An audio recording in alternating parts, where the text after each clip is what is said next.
라는 관점에서 놓고 보면 자, 이중의 원인이 있겠죠. 아까 처음에 인트로에서 말씀드린 것처럼.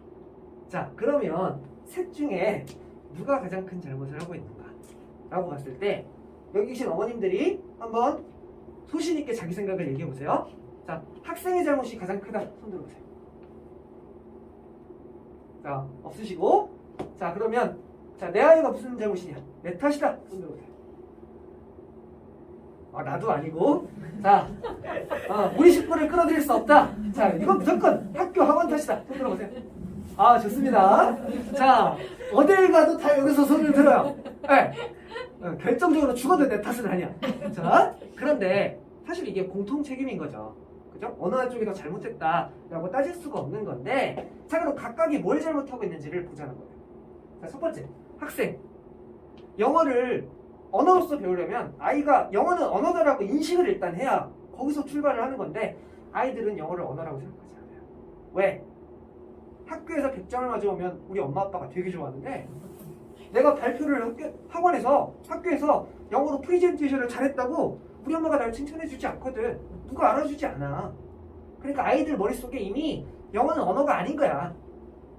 점수를 따는 수단인 거지 이미 얘네한테는 언어가 아니야. 그건 우리 탓이야. 그럼 부모님은 뭘까요? 부모님의 잘못은 내가 영어학원을 왜 보내는지 모르는 거야. 자, 내 아이가 고등학교 1학년이야. 그러면 영어학원에 보내면 당연히 입시 때문에 보내겠죠. 이유가 명확해요. 근데 내 아이가 초등학생이야. 얘를 영어학원 상담을 받았어요. 그럼 당연히 실용영어 쪽으로 접근을 했겠죠. 상담을 받을 때도 실용영어로 상담을 받았겠죠. 학원에서도 실용영어에 관계된 커리큘럼을 보여줬겠죠. 그렇게 등록을 해놓고 실용영어 수업을 하다가 영어라는 건 실용영어는 갑자기 반짝해서 이게 확 느는 게 아닌데 못 기다려주는 거예요. 그 중간에 특정 시험에 노출이 돼서 점수에 영향을 받으면 바로 때려치는 거예요. 또 입시 성격이 있는 곳으로 가는 거예요. 그러니까 내가 내 아이를 영어학원에 보냈는데 왜 보냈는지를 자꾸 잊어버리는 거예요.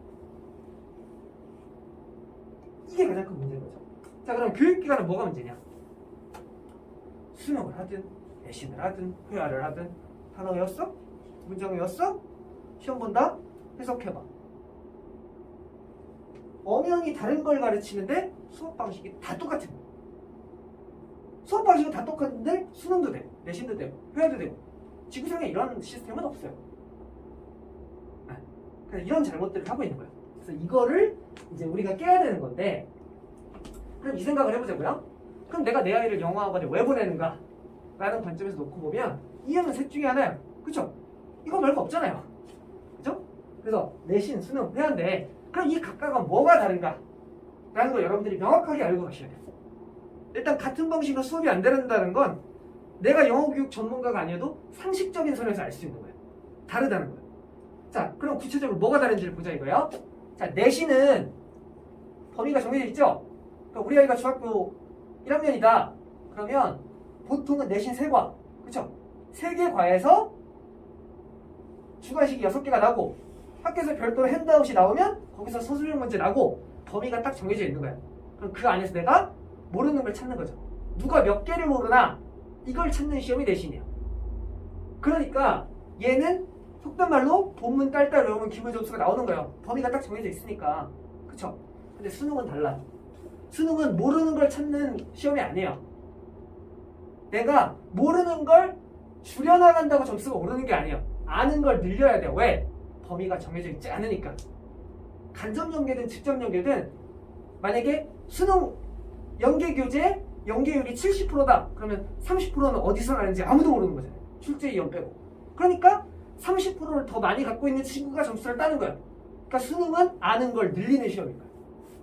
이 두 개만 봐도 방향이 완전히 달라요. 수업 방식이 완전히 달라야 되는 거예요. 근데 다 똑같잖아요. 자, 회화는 뭐예요? 수능에 나오는 어휘를 몇 개 아냐?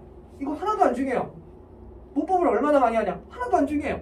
일상에 쓰는 표현을 계속 주고받고 질문하고 답변하고 질문하고 답변하고 이거를 끊임없이 반복하는 거예요. 이 과정인 거예요. 완전히 다르잖아요. 근데 다 똑같이 하는 거예요. 모든 학원들이 수업을 다 똑같이 하는 거예요. 그래서 빡센 학원 좋아하고 자 이런 것들이 생기는 거죠. 물론 같은 커리큘럼이라면 빡산데가 더 좋겠죠. 하지만 적어도 내가 실용력을 목적으로 보냈다면 그 목적에 맞게 수업을 하는지, 내신을 목적으로 보냈다면 그 목적에 맞게 수업을 하는지, 이걸 보는 눈은 여러분들이 갖고 계셔야 소중한 내 아이가 다니는 학원, 피 같은 내 돈이 나가는 학원에 정당한 대가를 지불하고 그에 상응하는 결과물을 가져가실 수 있는 거죠. 저는 실용영어가 중요하다, 입시영어가 중요하다, 어느 게 더 중요하다라는 경중을 따지고 싶지 않아요. 둘 다 중요하니까. 근데 제가 강의를 할 때는 저는 실용영어를 강조하는 사람입니다. 왜냐하면 입시영어는 제가 강조하지 않아도 여러분들이 중요하게 생각해요. 그렇죠? 내 아이가 고등학교 1학년인데 어머니 입시영어 진짜 중요해요, 이렇게 말 안 해도 중요하게 생각하세요. 근데 실용영어는 안 그렇거든요. 근데 실용영어를 던져놓고 있는 순간 대학까지는 오케이인데 그 뒤로는 이 아이가 설 곳이 없어요. 이게 가장 큰 문제입니다. 그래서 실용영어는 초등학교 때 반짝, 성인이 돼서 이게 진짜 필요할 때 반짝, 이렇게 할 수 있는 일이 아니에요. 쉽게 배울 수가 없는 거죠. 그래서 외국어를 배운다는 게 얼마나 어려운 일인가에 대해서 미국의 외무연수원에서 미국을 기준으로, 영어를 모국어로 쓰는 미국을 기준으로 그 나라 사람들이 배우기 어려운 언어의 순서를 나열해봤어요. 자, 미국 외무연수원이라는 건 말 그대로 미국에서 외국과 업무가 있는 사람들을 키워내는 곳이에요.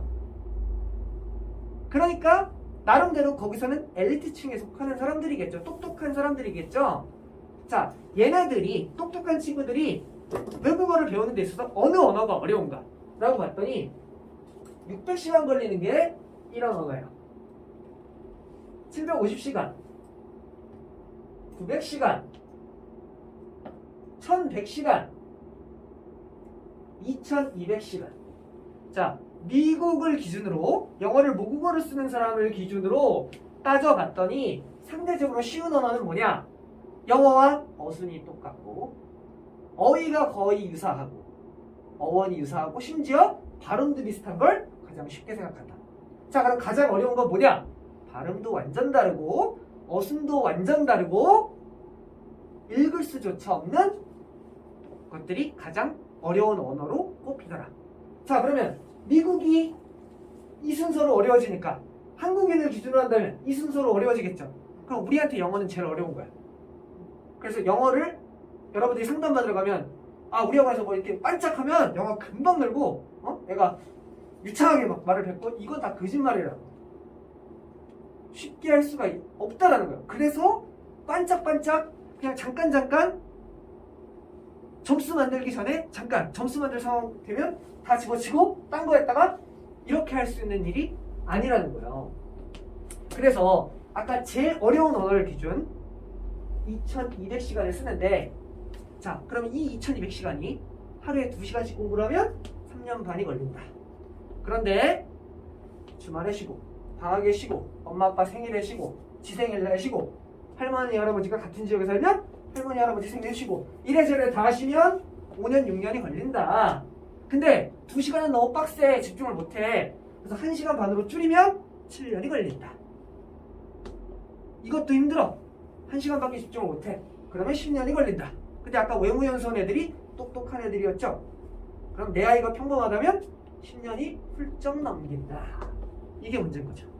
근데 문제는 우리가 초, 중, 고, 대 다 따지면 10년의 임계량은 누구나 다 채웠다. 내가 어느 대학이 됐든 대졸자라면 10년을 훌쩍 넘기는 시간을 누구나 다 영어에 투자를 했다. 근데 대한민국 사람들 중에 기본적인 일상회화가 가능한 사람들이 거의 없다. 이 원인은 어디에 있느냐? 단순히 시간을 채우는 건 아무 의미가 없다라는 거죠. 이걸 입증하는 거예요. 그러면 아무리 해도 안 느는 이유가 뭐냐? 10년 동안 했는데 항상 초보자야. 그 이유는 우리는 10년을 공부한 게 아니라 3개월짜리를 10년 동안 하고 있는 거다. 자, 이게 무슨 말이냐? 아까 외무연수원에서 외국어를 열심히 습득해서 해외로 파견을 나가는 이 친구들은 특정 언어를 처음 접해요. 그러면 3개월 동안 주어 동사 연습만 합니다. I go, I drink, I run. 이것만 3개월 동안 하는 거예요. 자, 근데 만약에 여러분의 아이가 두드림에 상담을 왔는데 우리 원장님이 자, 얘가 영어를 실용 영어를 잘해야 되니까요. 3개월 동안 주어 동사만 미친 듯이 시킬 겁니다. 라고 했을 때 여기 계신 어머님들 중에 그래요? 아주 훌륭한 교육 방식이네요. 당장 등록하겠습니다. 이럴 분이 계실 것 같아요? 안 그래요. 그러니까 회화를 못하는 거예요. 그래서 못하는 거예요. 이런 거 생각 안 하고 책 좀 줘보실래요? 그 전에 다녔던 학원보다 책이 두꺼운지 어려운지를 먼저 봅니다. 그러니까 평생 덩어리예요. 말은 할 수가 없는 거예요. 이게 문제인 거예요. 그래서 방식은 따로 있다. 늘지 않는 원인은 여기 있다. 자, 그러면 아이들 할 이유 없다. 아까 초반에 그랬죠? 회화 잘하면 뭐예요? 아무도 안 알아주는데. 회화 유창하고 점수 50점 받으면 나는 칭찬해라 욕을 먹어야 돼. 할 필요가 없다. 당장 필요하지도 않다. 그리고 회화를 배우려고 회화에 대한 거부감이나 이런 게 없을 때 난 학원에 갔는데 매일 어려운 책들만 갖다 대고 회화 공부하러 왔는데 못 뽑다고 좋겠다고 다 갖고 끌고 오니까 벌써 질리고 시작한다. 할 이유가 없다. 그죠? 그리고 제대로 배워보려고 해도 수능을 하든 내신을 하든 회화를 하든 수업이 다 똑같으니까 회화 수업을 갔는데 선생님 혼자 떠든다. 우리가 학원에 갔더니 여러분들이 초등학생 자녀가 있거나 지금 자녀가 초등학생일 때 내가 내 아이가 다니던 학원에 이렇게 갔는데 내 아이가 수업하는 시간대에 뭐 결제하러 가신다든지 이렇게 해서 갔는데 학원이 조용해. 그러면 내 아이는 회화 수업을 듣고 있는 게 아닌 거예요. 수강료는 회화에 해당하는 수강료를 냈지만 내 아이는 문법 수업을 듣고 있는 거예요. 어휘 수업을 듣고 있는 거예요. 그러니까 이런 문제가 생기는 거예요. 그리고 엄마가 기다려주지 않는다. 점수는 바로 딱 보고 나오는데 이건 바로바로 안 나오니까 내가 여기다 돈을 쏟아 부어도 되는 건가? 제가 놀다 오는 건가? 할로윈 파티를 하러 가는 건가? 약간 이렇게 오락가락 하는 거죠. 부모님들도 기다려주지 않는다. 선생님들도 적절한 시스템이나 실력을 갖추고 있지 않거나 아니면 갖출 이유를 못 찾는다. 왜? 난 정말 우리 아이들의 실력을 너무 길러주고 싶어. 사명감이 넘치는데 엄마가 와서 찬물을 확 끼얹는 거지. 우리 애 끊을게요. 점수가 떨어졌어요. 이러면 안 하고 싶다. 내가 괜한 짓을 하는 건가? 이런 상황이 되는 거죠. 그리고 애가 점수가 잘 나오면 그게 진짜 영어 실력인 줄 아는 거예요. 아이도 엄마도. 그래서 여러분들이 오늘 강의에서 가져가실 부분은 영어는 이제 과목이 아니라 내 아이들한테는 내 새끼한테는 이게 생계 수단이다. 의사소통 수단이다. 영어가 되는 친구와 안 되는 친구는 우리가 이제는 정보화 시대라는 말도 옛말이지만 그 기준으로만 따져도 영어가 되는 아이가 구글에서 정보를 찾는 거와 영어를 못하는 아이가 네이버에서 정보를 찾는 건 약 90배의 차이가 납니다. 똑같은 정보를 찾는데 구글에서 찾으면 90배가 많은 정보가 나온다는 거예요. 그래서 우리 아이들한테 절대로 과목이 아니다라는 걸 여러분들 명확하게 기억하셔야 돼요. 그래서 영어는 실용 영어는 할 수 있을 때마다 하는 거다. 초등학교 저학년의 전유물이 아니다. 이제 중학교 수행평가가 그걸 입증하고 있잖아요. 계속 라이팅 시키고 스피킹 시키고 PT 시키고 PPT 시키고 그게 지금 반증하고 있는 거예요. 2008년도부터 회화가 돼야 된다고 덩어리는 안 뽑는다고 경고를 계속 했던 것처럼 이제 교육부가 여러분들한테 메시지를 주고 있는 거예요. 지금 수행평가하는 거 아이 인터뷰하는 거 이거 장난하는 거 아니야. 진짜 이런 거 안 하면 네 아이 못 먹고 산다니까. 이 경고를 계속 하고 있는 거예요. 지금 여기에 발맞추지 않으면 아까 말씀드린 것처럼 스카이 졸업장을 끼고 집에서 노는 겁니다. 이 생각을 계속 하셔야 돼요. 그래서 흔들릴 때마다 점수에 흔들릴 때마다 내가 피땀 흘려 번 돈을 영어학원에 갖다 주는 이유는 좋은 대학이 아니라 좋은 직장에 취업하는 거다라는 걸 계속 상기시키세요. 내 아이한테도.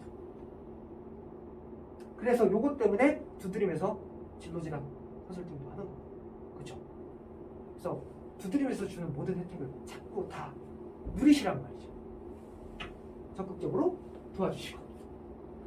자, 그래서 입시영어는 B2, 대학 수학 능력을 갖췄다라고 인정받는 B2는 어차피 사라져요. 그러니까 입시영어는 아이가 대학교 입학 허가를 받는 순간 다 날라가요. 대학교 3학년, 4학년짜리 애한테 수능 시험지 주고 풀어봐. 이런 그 점수 절대로 안 나와요. 그건 다 날라가. 그래서 대한민국 토익, 토플, IELTS 3대 공인시험 3대 공인시험의 유효기간이 다 2년이에요. 왜? 다 날라갈 거 알기 때문에 너 2년 뒤면 다 없어질 거 알아. 그러니까 너 그때 그 실력 이제 다시 봐 이렇게 되는 거야. 근데 내가 실용영어 실력 B1을 갖고 있으면 이건 안 사라져요. 여러분들 주변에 유학파 애들을 보세요. 유학 갔다 온 지 오래돼서 한국만 쓰다 보니 까먹잖아요. 그런 애들 유학 갔다 온 애들 모임 좀 보내잖아요. 바로 다시 살아나요. 실용영어 실력은 사라지는 게 아니에요. 감춰지는 거예요. 복근을 한번 만든 사람은 복근이 사라지지 않아요. 살이 살짝 올라가서 감춰졌지만 조금 하면 다시 탁 나오는 것처럼 실용영어는 사라지지 않아요. 살짝 숨겨지는 거예요. 그래서 여기에 집중 투자를 하셔도 된다. 오늘 얘가 어떻게 말해야겠지? 자, 그리고 제대로 배웠다면 제대로 평가받자. 수능 내신은요, 내 아이가 노력한 만큼 안 나올 수 있어요. 왜? 틀리라고 만든 시험이니까. 수능은 이 아이가 죽도록 고3 때까지 공부해서 몇 개 맞추나 보자. 이게 아니에요. 몇 개 틀리나 보자. 누가 몇 개를 틀려야 서울대를 어디까지 보내고 연세대를 어디까지 보낼까? 이거예요. 내신도 학교에서 죽어라 내가 가르쳤으니 네가 얼마나 맞추나 보자가 아니에요. 애들이 누가 몇 개를 틀려야 누구까지 1등급이고 누구까지 2등급 이걸 따지는 거예요. 틀리는 게 몇 개냐를 따지는 시험이기 때문에 입시영어는 아이가 노력한 만큼 결과가 안 나올 수 있어. 근데 실용영어는 얘가 얼마나 회화 표현을 틀리나를 따지는 시험이 단 한 개도 없어요. 이건 한 만큼 무조건 나와요. 실용영어는. 그러니까 여기에 돈 투자하는 거 아끼지 마시고 학원에서 이런 거 시험 볼 건데 우리 아이들 노출시키게 어머니들 응시를 주세요. 고민 말고 주세요. 그거 말고는 실용영어의 필요성을 일깨워줄 방법이 없어요. 그걸 안 하실 거면 아이가 학원 끝나고 집에 갔을 때 여러분들이 학원에서 배운 내용을 가지고 여러분들이 영어로 묻고답하고 해줄 수 있으면 안 하셔도 돼요. 그 자체가 동기부여가 되니까. 그게 아니면 고민하지 마세요.